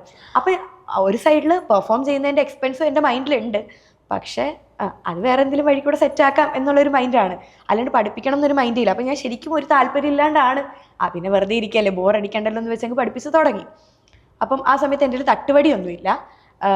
വീട്ടിൽ തന്നെ ഈ നമ്മുടെ ഈ മുറ്റത്ത് എന്തെങ്കിലുമൊക്കെ ഇതിൽ ചെടിയിലൊക്കെ ഉണ്ടാവുന്ന കമ്പില്ലേ, ആ കമ്പ് വെച്ചിട്ടാണ് ഞാൻ ആ ഒരു പ്രോപ്പർ ആ ഒരു സാധനം എൻ്റെ ഇല്ല. പ്രത്യേകിച്ച് കോവിഡും കൂടെ അല്ലേ, നമുക്ക് അതൊന്നും ഒപ്പിക്കാനുള്ളൊരു ഇത് അവൈലബിലിറ്റി ഇല്ല. അപ്പൊ അത് ഞാനിങ്ങനെ ഡൈനിങ് ടേബിളിൽ, എൻ്റെ വീടെന്ന് പറഞ്ഞാൽ ഒരു +2 ഇപ്പോൾ വീട് വെച്ചെങ്കിലും പഞ്ചായത്തിന്റെ വീടാണ്, 420 സ്ക്വയർ ഫീറ്റിന്റെ. അപ്പം അതിന്റെ ഹോള് തന്നെ ഭയങ്കര കൺജസ്റ്റഡാണ് നമുക്ക് വീടെന്ന് പറയുന്നത് തന്നെ. അപ്പോൾ ഡൈനിങ് ടേബിൾ ഇട്ട് കഴിയുമ്പോഴത്തേക്കും പിന്നെ നമുക്ക് കറക്റ്റായിട്ടൊരു 3 പേർക്ക് അല്ലെങ്കിൽ ഒരു 4 പേർക്ക് നിൽക്കാനുള്ള സ്ഥലമേ ഉള്ളൂ. ഞാൻ ഈ ഡൈനിങ് ടേബിളിൽ അടിച്ചാണ് പഠിപ്പിക്കുന്നത്. കോവിഡ് ആയിട്ട് വേറെ സൗണ്ടോ കാര്യങ്ങളോ ഒന്നും ഇല്ലല്ലോ. അപ്പോൾ ഈ അപ്പുറത്തോ ഇപ്പുറത്തോ ഉള്ളവർ കറക്റ്റായിട്ട് കേൾക്കാൻ തുടങ്ങി ഞാൻ ഈ അടിച്ച് പഠിപ്പിക്കുന്നത്. അങ്ങനെ ഈ സൗണ്ട് കേട്ടിട്ടാണ് അവിടെ ഉള്ളവരെല്ലാം അറിയാൻ തുടങ്ങിയത് ഞാൻ ക്ലാസ് എടുക്കുന്നുണ്ടെന്ന്. ഇപ്പൊ പണ്ട് മുതലേ എല്ലാവർക്കും അറിയാം ഞാൻ ഡാൻസ് കളിക്കുന്നു. കാരണം എന്നെ കണ്ടു കഴിഞ്ഞാൽ എല്ലാവരും ആദ്യം ചോദിക്കുക എത്രാം ക്ലാസ്സിലായി, അല്ലെങ്കിൽ പഠിത്തം, ഇതല്ല എല്ലാവരും ചോദിക്കുക. ചെറുതിലെ പോലെ എന്നെ കാണുമ്പോൾ എല്ലാവരും ഡാൻസ് പഠിത്തം എന്തായി ഇതാ ചോദിക്കുന്നത്. അപ്പൊ കുഞ്ഞിലെ പോലെ എല്ലാവരും എൻ്റെ മൈൻഡിലേ ഉണ്ട് ഡാൻസ് എന്നൊരു സാധനം. അതുകൊണ്ട് എന്നെ റെക്കഗ്നൈസ് ചെയ്യുന്നതേ കുഞ്ഞിലെ പോലെ അങ്ങനെ തന്നെയാണ്. അപ്പം പുറത്തുള്ളവർക്ക് മനസ്സിലായി ഞാൻ പഠിപ്പിക്കാൻ തുടങ്ങിയത്. അങ്ങനെ ഒരു കറക്റ്റ് ഒരു 2 കുട്ടികളൂടെ വന്നു. അവരിങ്ങനെ എത്രയായിരുന്നു? 300 രൂപ ഒരു മാസം 300 രൂപ അതിലെ തുടക്കം. അപ്പം അവര് എനിക്ക് ഓർമ്മയുണ്ട്, അവര് ചേട്ടൻ്റെ അനിയൻ്റെ മക്കളാ വന്ന 2 പേര്, അപ്പുറത്തോ ഇപ്പുറത്തോ വീട്. അപ്പൊ അവരിങ്ങനെ വന്നു, അവരെയും കൂടെ പഠിപ്പിക്കുമെന്ന് ചോദിച്ചു. അങ്ങനെ അവരെയും കൂടെ കയറ്റിയപ്പോഴത്തേക്കും 3 പേർക്ക് നിന്ന് കഴിയുമ്പോൾ പിന്നെ വീട്ടിൽ സ്ഥലമില്ല, നടക്കാൻ പോയിട്ട് അവർക്ക് മര്യാദയ്ക്ക് അരമണ്ടി ഇരിക്കാനുള്ള സ്ഥലം പോലും ഇല്ല, അത്ര കൺജസ്റ്റഡാ വീട്. അപ്പം ഞാൻ എന്ത് ചെയ്തു, ഒരാളൂടെ വന്നപ്പോഴത്തേക്കും പിന്നെ ഇത് നടക്കില്ലല്ലോ, ഞാൻ നേരെ വീടിൻ്റെ മുറ്റത്തേക്ക് ഇറങ്ങി. മുറ്റത്ത് ഞാൻ പഠിപ്പിക്കാൻ തുടങ്ങി. ആ മുറ്റത്തായപ്പോഴത്തേക്കും ഒരു 7 പേരൊക്കെ ആയപ്പോഴത്തേക്കും എനിക്ക് കോവിഡ് വന്നു. എനിക്ക് കോവിഡ് വന്നപ്പോഴത്തേക്കും ഞാനെന്തോ അന്ന് ആ പിള്ളേരുമായിട്ട് ഒരു സെൽഫി എടുത്തു. അന്ന് വൈകിട്ടാണ് അറിയുന്നത് എനിക്ക് കോവിഡ് ആയിരുന്നു. പക്ഷെ ഭാഗ്യത്തിന് ഒരു കുട്ടികൾക്ക് പോലും എൻ്റെ കയ്യിൽ നിന്ന് കോവിഡ് വന്നിട്ടില്ല. പക്ഷെ അത് കാരണം ഒരു 2 മാസം ബ്രേക്കായി ക്ലാസ്. ഏകദേശം ഞാൻ നിന്ന് തുടങ്ങി, ഏകദേശം 2-3 മാസം എടുത്തു ഈ പറയുന്ന 7 പേരെന്നുള്ളൊരു കണക്കിലേക്ക് എത്താൻ. 3 മാസത്തോളം എടുത്തു. അല്ലാണ്ട് സൗണ്ട് കേട്ട് പിറ്റേ ദിവസം വന്ന് ആൾക്കാർ ചേരുമൊന്നുമല്ല, അങ്ങനെയല്ല. അപ്പം ബ്രേക്ക് വന്നപ്പോഴത്തേക്കും പിന്നെ പേരൻസിന് പേടി എൻ്റെ വീട്ടിലോട്ട് വിടാൻ. അതായത് അമ്മ ലാബ് ടെക്നീഷ്യനാണ്, പിന്നെ ഞാൻ വീട്ടിൽ നിന്നപ്പോഴാണ് കോവിഡ്, ഞാൻ എങ്ങും പുറത്ത് പോയതുമില്ല. അപ്പൊ ആ വീട്ടിലേക്ക് വിടാൻ അവർക്ക് ഭയങ്കര പേടിയായി. അങ്ങനെ 1 മാസം കൂടെ ബ്രേക്കായി. പഞ്ചായത്തിൽ നിന്ന് വന്ന് എന്തൊക്കെയോ വീട്ടിലെന്തൊക്കെയോ സാനിറ്റൈസേഷൻ ഒക്കെ ചെയ്തെങ്കിലും പക്ഷെ ഒന്നും പേരൻസ് അത്ര കൺവിൻസ്ഡ് ആകില്ല. അങ്ങനെ ഇതിലൊരു കുട്ടിയുടെ വീട് എൻ്റെ വീടിൻ്റെ 2 വീടിൻ്റെ അപ്പുറത്താണ്. അപ്പൊ ആ പേരന്റ് പറഞ്ഞു അവരുടെ കാർ പോർച്ചിൽ സ്പേസ് തരാം, അവിടെ ക്ലാസ് എടുത്തു. അപ്പൊ പിന്നെ കുട്ടികൾ മണ്ണിൽ നിന്ന് കളിക്കുക വേണ്ട, കാർ പോർച്ചിലായി. അങ്ങനെ അവിടുത്തെ കാർ പോർച്ചിൽ ക്ലാസ് എടുക്കാൻ തുടങ്ങിയപ്പോഴത്തേക്കും ഏകദേശം ഒരു 7-8 മാസം കൊണ്ട് ഒരു 10 പേർക്ക് മുകളിലായി. അപ്പം ആ സമയത്ത് തന്നെ ഞാൻ എൻ്റെ അമ്മയുടെ വീട്ടിലും ക്ലാസ് എടുക്കാൻ പറ്റുമോ എന്ന് ചോദിച്ചിങ്ങനെ വിളിച്ചു. അവിടെ ഒരു 5 കുട്ടികളുണ്ട്, ഒന്ന് വന്ന് ക്ലാസ് എടുക്കുമെന്ന് ചോദിച്ചു. അപ്പൊ എനിക്ക് വണ്ടി ഓടിക്കാനൊന്നും അറിയില്ല. അതായത് എനിക്ക് വണ്ടി ഓടിക്കാൻ ഭയങ്കര പേടിയാണ്. ഞാൻ ഫുൾ സൈക്കിളിലാണ്, ഭയങ്കര കോൺഫിഡൻസോടെ നടക്കുന്നത്. ആ 20ാമത്തെ വയസ്സിലും സൈക്കിളിൽ നടക്കും. അതായത് വണ്ടി ഓടിക്കാൻ പേടിയാണ്, പക്ഷെ പുറമേ ഒന്നുമില്ല, എനിക്ക് സൈക്കിളാണ് കംഫർട്ടബിൾ, അല്ലാണ്ട് പേടിയാണെന്ന് ഞാൻ ആരോടും പറയത്തില്ല. എന്നിട്ട് സൈക്കിളിൽ പോകും. അങ്ങനെ പോയി അവിടെയും ക്ലാസ് എടുക്കാൻ തുടങ്ങി. അപ്പൊ സൈക്കിൾ ചവിട്ടി അമ്മയുടെ വീട്ടിൽ പോകും. എത്ര ദൂരം വ്യത്യാസമുണ്ട്? ഒരു 15 മിനിറ്റ്. അത്രേ ഉള്ളൂ. സൈക്കിൾ ചവിട്ടി 15 മിനിറ്റിലെത്തും. 15 മിനിറ്റിലെത്തും സൈക്കിളിൽ. എന്നിട്ട് അവിടെയും ക്ലാസ് എടുക്കാൻ തുടങ്ങി. അങ്ങനെ ഇതെല്ലാം കൂടെ ഒരു 20-25 ആ ഒരു സ്ട്രെങ്ത് ആയി ഒരു 1.5 വർഷം കൊണ്ട്. 1.5 വർഷം കൊണ്ട് 25 കുട്ടികളിലേക്ക് വളർന്നു. നല്ല വളർച്ചയാണ്. ഉറപ്പായിട്ടും. അങ്ങനെ എത്തിയപ്പോഴാണ് ഞാൻ ഒരു സ്പേസ് റെന്റലായിട്ട് എടുത്തത്. അങ്ങനെ എന്നിട്ടാണ് നമ്മൾ സ്വന്തമായിട്ടൊരു സ്ഥാപനമായിട്ട് എടുക്കുന്നത്. അങ്ങനെ എടുക്കുന്നത്. അതെവിടെ എടുത്തത്? ഇപ്പോ വീടിനടുത്ത് തന്നെ ഒരു SNDP ശാഖയുടെ ഒരു ഹാളില്. അപ്പൊ ആദ്യത്തെ റെന്റ് എത്രയായിരുന്നു? ആ സമയത്ത് 700 രൂപ എന്തോ അത്രേ ഉള്ളൂ. അത്രേ ഉണ്ടായിരുന്നു. എന്നാലും ബിസിനസ് ലാഭമാണ്. അതെ. അതായത് സാധാരണ എല്ലാവരും ചെയ്യുന്ന പോലെ ഇപ്പം എൻ്റെ ഫീൽഡിലുള്ള മിക്കവർക്കും പറ്റുന്ന ഒരു പ്രശ്നം എന്താണെന്ന് വെച്ചാൽ, ഒരു സ്പേസ് പോയി റെന്റ് ഔട്ട് എടുത്ത് അതിൽ നല്ല രീതിയിൽ ഇന്റീരിയർ ഒക്കെ ചെയ്ത് നല്ല ഗ്ലാസ് ഒക്കെ സെറ്റ് ചെയ്ത്, അതായത് എന്നെപ്പോലുള്ള സാധാരണയായിട്ടുള്ള ആൾക്കാരാണ് ഗ്ലാസ് ഒക്കെ സെറ്റ് ചെയ്ത് എല്ലാം ചെയ്തിട്ടാണ് നമ്മൾ പിന്നെ അഡ്വർടൈസ്മെന്റ് ഒക്കെ ചെയ്ത് പിന്നെ നമ്മൾ കുട്ടികൾ വരാനായിട്ട് വെയിറ്റ് ചെയ്യുക. നമ്മൾ ഓൾറെഡി അവിടെ ഇൻവെസ്റ്റ് ചെയ്തിട്ടാണ് ഈ വെയിറ്റിംഗ്, ഈ ഒരു പ്രോസസ്സ് കണക്ക്. അപ്പോൾ അത് ഭയങ്കര ബുദ്ധിമുട്ടുമാണ്. പിന്നെ ഞാൻ മനസ്സിലാക്കിയൊരു കാര്യം സത്യം പറഞ്ഞാൽ ഭയങ്കര ബുദ്ധിമുട്ടുമാണ്. കുട്ടികൾ വരുന്നില്ല എന്നുള്ളൊരു ടെൻഷൻ, ഈ കാര്യങ്ങളെല്ലാം നടക്കുക. പക്ഷെ അപ്പൊ ഞാൻ ആലോചിച്ചു, കുട്ടികൾ കുറച്ചാവട്ടെ എന്നിട്ടൊരു സ്പേസ് എടുത്താൽ. അപ്പൊ ഡാൻസർ ആണെങ്കിൽ ഉള്ളിൽ എവിടെയോ ഒരു സംരംഭം ഉണ്ടായിരുന്നു സത്യം പറഞ്ഞു. അത് ഞാൻ സംസാരിക്കുമ്പോഴേ എല്ലാരും പറയും. അപ്പം അതുകൊണ്ട് കുറച്ച് പിള്ളേരായിട്ടേ സ്പേസ് ആയിട്ട് എടുക്കുന്നുള്ളൂ എന്നൊരു മൈൻഡിൽ അങ്ങനെ ഉറച്ചൊരു തീരുമാനം ഉണ്ടായിരുന്നു. അവിടെയും പിന്നെ ഒരു വർഷമൊക്കെ പോയി കഴിഞ്ഞപ്പോഴത്തേക്കും മുതുകുളം എന്ന് പറഞ്ഞൊരു സ്ഥലത്ത് അവിടുന്ന് ഒരു 20 മിനിറ്റ് അത്രേ ഉള്ളൂ, വണ്ടിയിലൊരു 15-20 മിനിറ്റ് ഡിസ്റ്റൻസേ ഉള്ളൂ. അവിടെയാണ് എൻ്റെ അമ്മയ്ക്ക് ലാബും, ഞാൻ ഡാൻസ് പഠിച്ചത്, എൻ്റെ സ്കൂള്. ഞാൻ അത്യാവശ്യം വീട് പുരുളങ്ങരയാണെങ്കിലും ഞാൻ അത്യാവശ്യം കൂടുതലും എൻ്റെ ചെറുപ്പം ഫുള്ള് ജീവിച്ചത് ഞാൻ അവിടെ മുതുകുളത്താണ്. അപ്പം എനിക്ക് കൂടുതൽ കണക്ഷൻസും അവിടെയാണ്. ഇവിടെ ഞാൻ ക്ലാസ് എടുക്കാൻ തുടങ്ങിയോണ്ട് ആൾക്കാർക്ക് എന്നെ അറിയാവുന്നത്. അല്ലാത്ത പക്ഷെ ആർക്കും എന്നെ അങ്ങനെ അറിയില്ല. ഇവിടെ പക്ഷെ എന്നെ എല്ലാവർക്കും അറിയാം. അപ്പം ഇവിടെ മുതുകുളത്തൂടെ ഒരു ബ്രാഞ്ച് തുടങ്ങി. 2 ബ്രാഞ്ചായി. അപ്പോഴത്തേക്കും ഏത് വർഷമായിരുന്നു? അപ്പോഴത്തേക്കും 2022 ആയപ്പോഴേക്കും 2 ബ്രാഞ്ചായി. എത്ര കുട്ടികളായി? അവിടെ തുടങ്ങുമ്പം ഒരു 3 കുട്ടികളെ ഉണ്ടായിരുന്നുള്ളൂ. കറക്റ്റ് 3 കുട്ടികളെ വെച്ച് നമ്മൾ തുടങ്ങുന്നത്. അവിടെ ഇപ്പൊ ഏകദേശം 50-ന് മുകളിൽ കുട്ടികളുണ്ട്. അവിടെ മാത്രം 50-ന് മുകളിൽ കുട്ടികളുണ്ട്. പഴയ ബ്രാഞ്ചിലും അങ്ങനെ തന്നെ സ്ട്രെങ്ത് ഉണ്ട്. അത്ര തന്നെ ഉണ്ട്. ഓൺലൈനിൽ പഠിപ്പിക്കുന്നുണ്ടോ? ഓൺലൈനിൽ പഠിപ്പിക്കുന്നുണ്ട്. ഓക്കെ. അപ്പൊ ഇങ്ങനെ ഓരോ കുട്ടികൾ ആഡായി വരുമ്പോ, അല്ലെങ്കിൽ ഇതൊക്കെ ബ്രാഞ്ചൊക്കെ വലുതായി വരുമ്പോ, അക്ഷര ഒരു ഡാൻസർ എന്നുള്ള രീതിയിൽ ഭയങ്കര അച്ചീവ്മെന്റ് ആണ്. അപ്പോഴും സ്റ്റേജസ് കയറുന്നുണ്ട്, സ്റ്റേജസിൽ പെർഫോം ചെയ്യുന്നുണ്ടായിരുന്നു. ഇതിനെ ഒരു സൈഡിൽ ഡാൻസ് എന്ന് പറയുന്ന കാര്യം നമ്മുടെ പാഷനായിട്ട് കൊണ്ട് നടക്കുന്നു, മറ്റേ സൈഡിൽ ഒരു ബിസിനസിന്റെ എല്ലാ സാധനങ്ങളും ഭയങ്കര ഇഷ്ടപ്പെട്ടു തുടങ്ങി. ഇത് രണ്ടുകൂടെ ഒരുമിച്ച് മുന്നോട്ട് കൊണ്ടുപോയി കഴിഞ്ഞപ്പോ എന്തായിരുന്നു അക്ഷര എന്ന് പറയുന്ന ആ വ്യക്തിക്ക് ഫീൽ ചെയ്തത്? ഈ ഫിനാൻഷ്യൽ ഇൻഡിപെൻഡൻസ് എന്താണെന്ന് കേട്ടുപരിചയം മാത്രമുള്ള എനിക്ക് അത് ശരിക്കും അനുഭവിക്കാൻ തുടങ്ങി ഞാൻ. അതെനിക്ക് ഭയങ്കര ഒരു അച്ചീവ്മെന്റ് തന്നെയായിരുന്നു. അതായത് PG ഞാൻ ഈ കാലടിയിൽ BA ഭരതനാട്യം കഴിഞ്ഞിട്ട് MA ഭരതനാട്യത്തിന് ഞാൻ ജോയിൻ ചെയ്തത് സെന്റ് ട്രേസാസിലാണ്. MA ഭരതനാട്യം ചെയ്തു. അത് ഞാൻ ജോയിൻ ചെയ്തത് സെന്റ് ട്രേസാസിലാണ്. അവിടുത്തെ എൻ്റെ PGയുടെ ഫീ മൊത്തം, PGയുടെ കോളേജിൽ അടയ്ക്കേണ്ട ഫീസും ബാക്കി എല്ലാ ഫീസും, എൻ്റെ ബാക്കിയുള്ള എല്ലാ പഠിത്ത ചെലവ്, ട്രാവലിംഗ് എല്ലാം അങ്ങനെ പഠിക്കുമ്പോഴും ഞാൻ എല്ലാ ആഴ്ച നാട്ടിൽ വരും. വെള്ളിയാഴ്ച രാത്രി എന്ത് വന്നാലും ഞാൻ വെള്ളിയാഴ്ച രാത്രി നാട്ടിലെത്തും, ക്ലാസ് എടുക്കണം. തിങ്കളാഴ്ച വെളുപ്പിനെ തിരിച്ചു പോയിരിക്കും. അത് മുടക്കത്തേ ഇല്ല. ഇനി എന്ത് പ്രശ്നം വന്നാലും ഇത് ഞാൻ മുടക്കത്തില്ലായിരുന്നു. അപ്പം ആ ചെലവുകളും പ്ലസ് എൻ്റെ പുറത്ത് ഹോസ്റ്റലും ഇതെല്ലാം ഞാൻ ഒറ്റയ്ക്കാണ് ഹാൻഡിൽ ചെയ്തത്. മിടുക്കിയായി. അമ്മയ്ക്ക് എന്ത് തോന്നി? കാരണം അമ്മയുടെ ഇഷ്ടത്തിനാണ് ഡാൻസ് പഠിപ്പിച്ചു തുടങ്ങിയത്. അതേ മോള് തന്നെ പിന്നീട് സ്വന്തം കാര്യം നോക്കാൻ തുടങ്ങി, പയ്യെ വീട്ടിലെ കാര്യം നോക്കാൻ തുടങ്ങി, അതേ പ്രൊഫഷനിൽ തന്നെ നോക്കാൻ തുടങ്ങി. അപ്പൊ അമ്മയുടെ ഫീലിങ്സ് എന്തായിരുന്നു? അതായത് എനിക്ക് ആ പ്രൊഫഷൻ, ചേച്ചി നേരത്തെ ചോദിച്ചില്ല, പ്രൊഫഷൻ തിരഞ്ഞെടുക്കാനുള്ളൊരിത്, അത് ശരിക്കും അമ്മ തന്നെയാണ് റീസൺ. അതായത് അമ്മ നിർബന്ധിച്ചിട്ടൊന്നുമല്ല.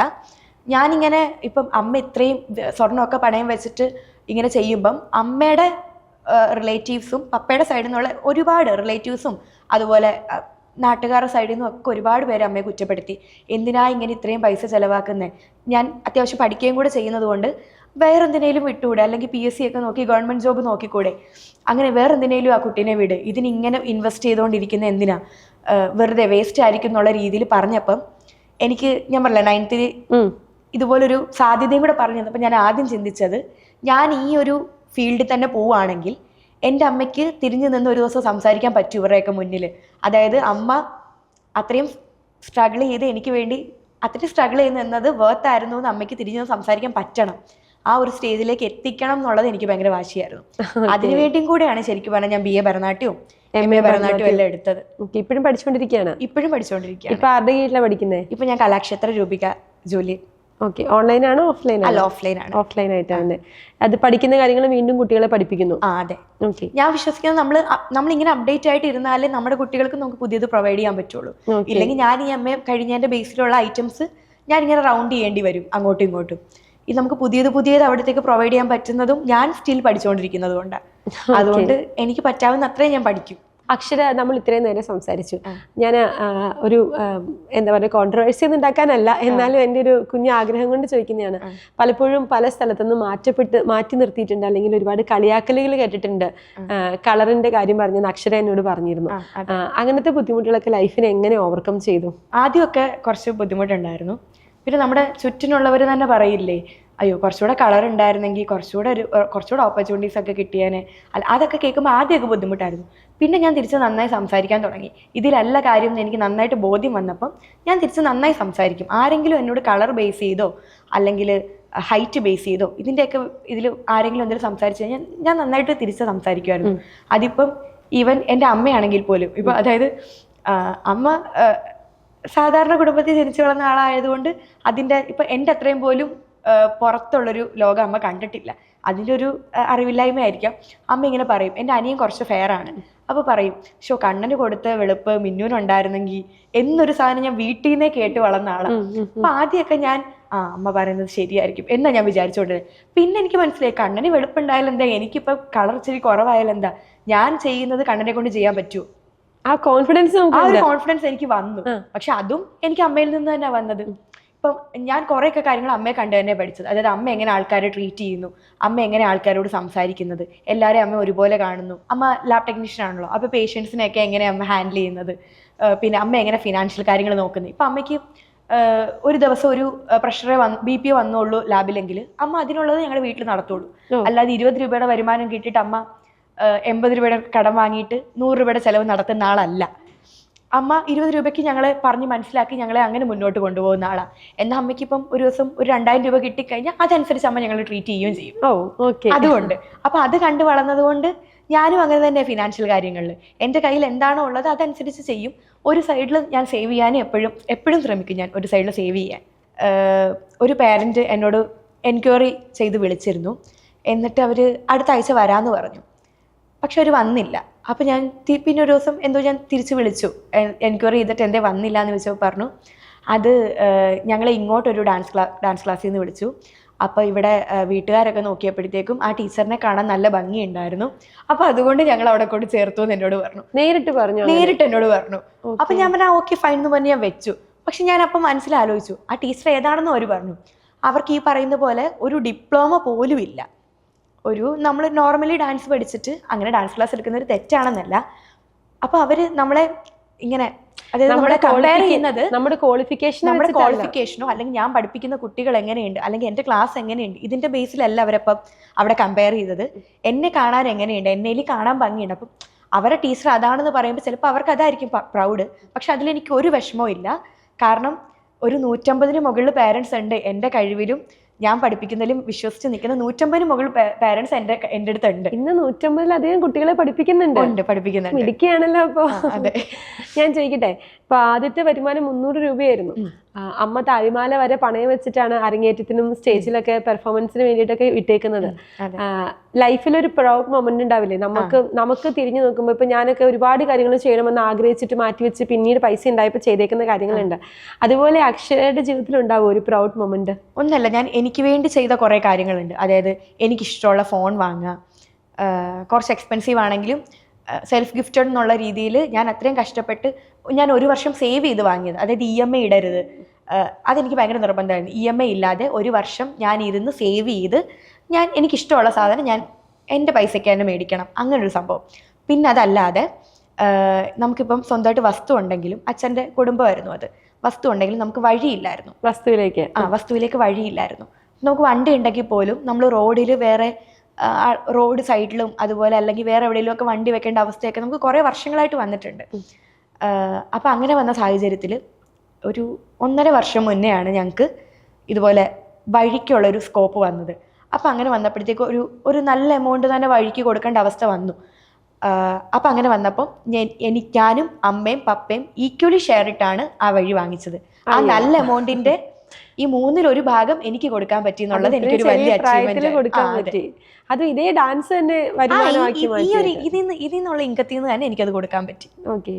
ആക്ച്വലി അതുപോലെ ഇപ്പൊ എല്ലാവരും പറഞ്ഞു കേട്ടിട്ടുണ്ട് ഈ ഡാൻസ് ഭയങ്കര എക്സ്പെൻസീവ് ആണ്. സാധാരണക്കാരായ കുട്ടികൾ പഠിച്ചാലും പിന്നെ മുന്നോട്ട് കൊണ്ടുപോകാൻ പറ്റില്ല, അരങ്ങേറ്റത്തിനൊക്കെ ഭയങ്കര പൈസയാകും എന്നൊക്കെ പറഞ്ഞ് ഇങ്ങനെ കുറേ കാര്യങ്ങൾ കേട്ടിട്ടുണ്ട്. ശരിക്കും ഇത് ഈ മിഡിൽ ക്ലാസ് ഫാമിലിക്ക് അല്ലെങ്കിൽ കുറച്ചുകൂടെ താഴ്ന്ന സാമ്പത്തിക സ്ഥിതിയുള്ളവർക്ക് അഫോർഡബിൾ അല്ലേ? ചേച്ചി പറയുന്നത് എന്താണെന്ന് വെച്ചാൽ ഡാൻസ് എന്ന് പറയുമ്പം എക്സ്പെൻസീവ് ആണോ എന്ന് ചോദിച്ചാൽ എക്സ്പെൻസ് ഉണ്ട്, ഇല്ല എന്നല്ല. ഇപ്പം നമ്മൾ പഠിപ്പിക്കുന്നതിൻ്റെ ഫീ, ഇപ്പോൾ ബേസിക് സാധനങ്ങൾ, ഡ്രസ്സ്, ഓർണമെൻറ്റ്സ്, അല്ലെങ്കിൽ ഇപ്പോൾ ലൈവ് ഓർക്കസ്ട്ര ആണെങ്കിൽ അതിന് കൊടുക്കേണ്ട പേയ്മെൻറ്റ്, മേക്കപ്പ്, ഇതൊക്കെ നമ്മുടെ എക്സ്പെൻസ് ആണ്. പക്ഷേ എന്നും പറഞ്ഞ് ഇപ്പം ഞാൻ കേട്ടിട്ടുണ്ട് അരങ്ങേറ്റത്തിന് വേണ്ടി 2 ലക്ഷം അല്ലെങ്കിൽ 3 ലക്ഷം അത്രയൊക്കെ ടീച്ചേഴ്സ് വാങ്ങിച്ചു എന്നൊക്കെ ഞാൻ കേട്ടിട്ടുണ്ട്, അല്ലെ 1 ലക്ഷം. ശരിക്കും ഇപ്പം അങ്ങനെ നടത്തേണ്ട അരങ്ങേറ്റംസ് വരാറുണ്ട്. കാരണം ഇപ്പോൾ ഓഫ്കോഴ്സ് നമ്മുടെ ചോയ്സാണ്. ഇപ്പം എനിക്ക് എൻ്റെ കുട്ടിയുടെ എൻ്റെ നാട്ടിലൊരു സാധാരണ ഒരു അമ്പലത്തിൽ നടത്തേണ്ട എക്സ്പെൻസും ഇപ്പം പുറത്ത് ഇപ്പം എറണാകുളത്തൊരു നല്ലൊരു ഓഡിറ്റോറിയം എടുത്ത് നടത്തേണ്ട എക്സ്പെൻസും രണ്ടാണ്. ഇപ്പം 2 രീതിയിലും വരുന്നതുണ്ട്. ചിലപ്പോൾ അവിടെ 3 ലക്ഷം ടീച്ചറിന് കൊടുക്കുന്നുണ്ടെങ്കിൽ അതിൻ്റെതായത് അവർ പ്രൊവൈഡ് ചെയ്യുന്നുണ്ടാവും. നമ്മുടെ ചോയ്സാണ് നമുക്ക് എങ്ങനെ അത് നടത്തണം എന്നുള്ളത്. നമ്മുടെ സാമ്പത്തിക സ്ഥിതിക്ക് അനുസരിച്ച് നടത്താനുള്ള ഓപ്ഷൻസ് ഒരുപാടുണ്ട്. അത് നമ്മൾ തിരഞ്ഞെടുക്കുന്നതും നമ്മളത് എങ്ങനെ യൂട്ടിലൈസ് ചെയ്യുന്നു എന്നുള്ളതാണ്. ഇപ്പം എൻ്റെ അടുത്താണെങ്കിലും അരങ്ങേറ്റം നടത്താതെ ഇപ്പൊ പേരൻസിനാണെങ്കിലും കുട്ടികൾക്കാണെങ്കിലും പഠിക്കാൻ ഇഷ്ടമുണ്ട്, പക്ഷെ അവർക്ക് അരങ്ങേറ്റം നടത്താൻ സാമ്പത്തികം ഇല്ല എന്നവർ ഓപ്പണായിട്ട് പറയുന്നുണ്ട്. അങ്ങനെയുള്ള കുട്ടികളെ ഞാൻ പഠിപ്പിക്കുന്നുണ്ട്. അപ്പൊ അവർ അരങ്ങേറ്റത്തിന് എന്ത് ചെയ്യും? ഈ പറയുന്ന പോലെ അരങ്ങേറണം എന്നൊരു സംഭവം അവർക്ക് ഫിനാൻഷ്യലി ഓക്കെ ആകുമ്പം അവർ പറയാം എന്നൊരു ഇതിലേക്കാണ് എത്തുന്നത്. ഓക്കെ. പിന്നെ നമുക്ക് അല്ലാണ്ട് ഇപ്പോഴത്തെ എൻ്റെ സാഹചര്യത്തിന് ഒരു കുട്ടീനെ നമുക്ക് അങ്ങനെ അരങ്ങേറ്റം അതിനുള്ള സാഹചര്യം എനിക്കില്ല. അപ്പൊ അങ്ങനെ ഒരു സാഹചര്യം വരുമ്പോൾ ഓഫ്കോഴ്സ് ഞാൻ അതും ചെയ്യും. ഒരു അധ്യാപിക എന്ന നിലയിൽ ഏതായിരിക്കും ലൈഫിൽ ഏറ്റവും ഒരു സന്തോഷം തോന്നിയിരിക്കുന്ന മൊമെന്റ്? എൻ്റെ കുട്ടികളുടെ അരങ്ങേറ്റം, അല്ലെങ്കിൽ അവർ നന്നായി നമ്മൾ അത്രയും കഷ്ടപ്പെട്ട് നിൽക്കുമ്പോൾ അവരുടെ നല്ല ഔട്ട്പുട്ട് കിട്ടുന്നത്. ഈ വിദ്യാലയത്തിന്റെ പേര് ഞാൻ ചോദിച്ചില്ല ഇതുവരെ സംസാരിച്ചില്ല. ധ്വനി ക്ലാസിക്കൽ ഡാൻസ് അക്കാഡമി. ഈ ധ്വനിയിലെ ആദ്യത്തെ അരങ്ങേറ്റം ക്ലാസ് തുടങ്ങി അല്ലെങ്കിൽ നമ്മൾ ഈ ഒരു ബ്രാഞ്ച് കിട്ടിയതിന് ശേഷം എത്ര നാൾ കഴിഞ്ഞിട്ടായിരുന്നു? എൻ്റെ ഒരു 19ാമത്തെ വയസ്സിലാണ് ഞാൻ ക്ലാസ് എടുക്കാൻ തുടങ്ങിയത്, 2020. 2023 ഡിസംബർ 10 ആദ്യത്തെ ബാച്ച് അരങ്ങേറ്റം. അത് ശ്രീമതി അമ്പിളിദേവി ആയിരുന്നു ഉദ്ഘാടനം ചെയ്തത്. ആ അരങ്ങേറ്റത്തിന് വിദ്യാർത്ഥികൾ ഇങ്ങനെ സ്റ്റേജിൽ നിന്ന് ഡാൻസ് കളിച്ചപ്പോൾ ഞാൻ സൈഡിൽ നിന്ന് നട്ടുവാങ്ങം ചെയ്യുന്നു. ഓർക്കസ്ട്രയുടെ ഇടയിൽ ഞാനും ഇരുന്ന് നട്ടുവാങ്ങം ചെയ്യുന്നു. എനിക്ക് അതൊക്കെ ഭയങ്കര പ്രൗഡ് മൊമെന്റ് ആയിരുന്നു. ഞാനിപ്പോ ചോദിച്ചു ലൈഫിൽ ഒരു പ്രൗഡ് മൊമെന്റ് ചോദിച്ചു. ഇതിനേക്കാൾ അപ്പുറം ഒരു അധ്യാപിക എന്ന നിലയിൽ എല്ലാവർക്കും ഉണ്ടാകും നമ്മുടെ മക്കൾ വലുതായി വരുന്ന പോലെ. നമ്മുടെ മക്കളെന്നാണ് എപ്പോഴും അധ്യാപകർ പറയാറുള്ളത്. നമ്മുടെ മക്കൾ വലുതായി വന്നപ്പോൾ ഉണ്ടായിരുന്ന ഒരു അച്ചീവ്മെന്റ്സ് നമുക്ക് അച്ചീവ്മെന്റ്സ് ആണെന്ന് പറയും. അക്ഷരയുടെ ലൈഫ് അങ്ങനെ തിരിഞ്ഞു നോക്കുമ്പോൾ ഏറ്റവും പ്രൗഡായിട്ട് തോന്നിയ ഒരു അധ്യാപക ജീവിതത്തിലെ മൊമെന്റ് ഏതായിരിക്കും? അതായത് ഒരുപാട് കാര്യങ്ങൾ തരണം ചെയ്താണല്ലോ ഞാനിവിടെ എത്തിയത്. ഈ അധ്യാപിക എന്നൊരു പൊസിഷൻ ആ ഒരു ഇതിലേക്ക് എത്തുന്നത്. അതായത് 1ാം ക്ലാസ്സിൽ ഡാൻസ് പഠിക്കാൻ തുടങ്ങിയെങ്കിലും 9th ആയപ്പോഴത്തേ അതൊന്ന് ബ്രേക്ക് ചെയ്യേണ്ടി വന്നു. അത് സാമ്പത്തിക ബുദ്ധിമുട്ട് കാരണം നമുക്ക് ബ്രേക്ക് ചെയ്യേണ്ടി വന്നു.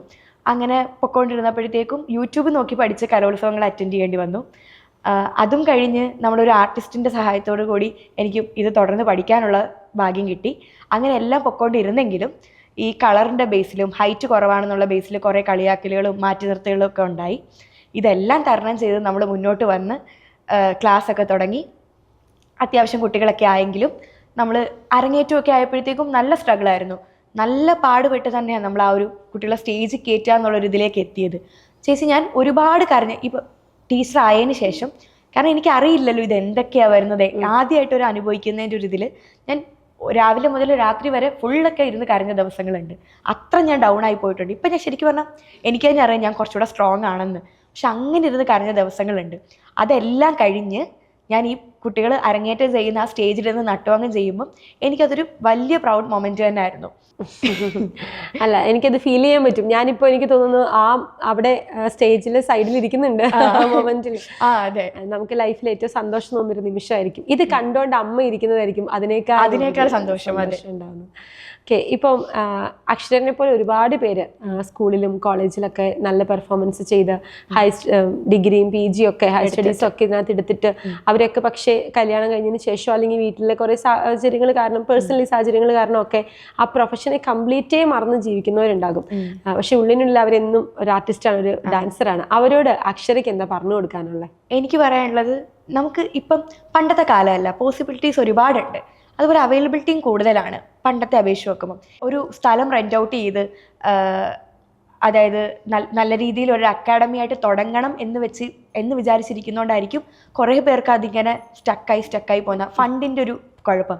ഇപ്പോൾ ഇതൊന്നും അവർക്ക് പറ്റുന്നില്ലെങ്കിൽ, ഇപ്പോൾ ചേച്ചി പറഞ്ഞ പോലെ കല്യാണം കഴിഞ്ഞവരാണെങ്കിൽ ഹസ്ബൻഡും കുട്ടികളൊക്കെ ഉണ്ടെങ്കിൽ അവർ ജോലിക്കോ അല്ലെങ്കിൽ സ്കൂളിലോ പോയി കഴിയുമ്പം അവർക്ക് വീട്ടിലെ ജോലികൾ കഴിഞ്ഞാലും സമയമുണ്ട്, ഇഷ്ടംപോലെ സമയമുണ്ട് എന്തായാലും. ആ സമയത്ത് ഓൺലൈനായിട്ട് എടുത്താൽ മതി. ഞാൻ നോക്കിയിട്ട് ഓഫ്ലൈനേക്കാൾ ഇപ്പൊ ഡിമാൻഡ് കൂടുതലാണ് ഓൺലൈൻ ക്ലാസ്സസിന്. പക്ഷെ വെറുതെ കല കളയരുത്. അതെ, കളയരുത്.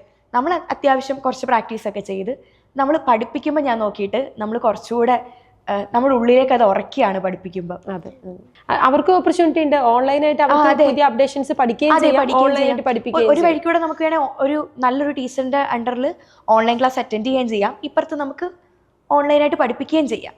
പക്ഷെ കല നശിപ്പിച്ച് കളയരുത്. അതെ, അത്രേ ഉള്ളൂ. ഓക്കെ, ഇനി എന്താണ് അക്ഷരയുടെ ഫ്യൂച്ചർ, ധ്വനി ഡാൻസ് അക്കാദമിയുടെ ഫ്യൂച്ചർ?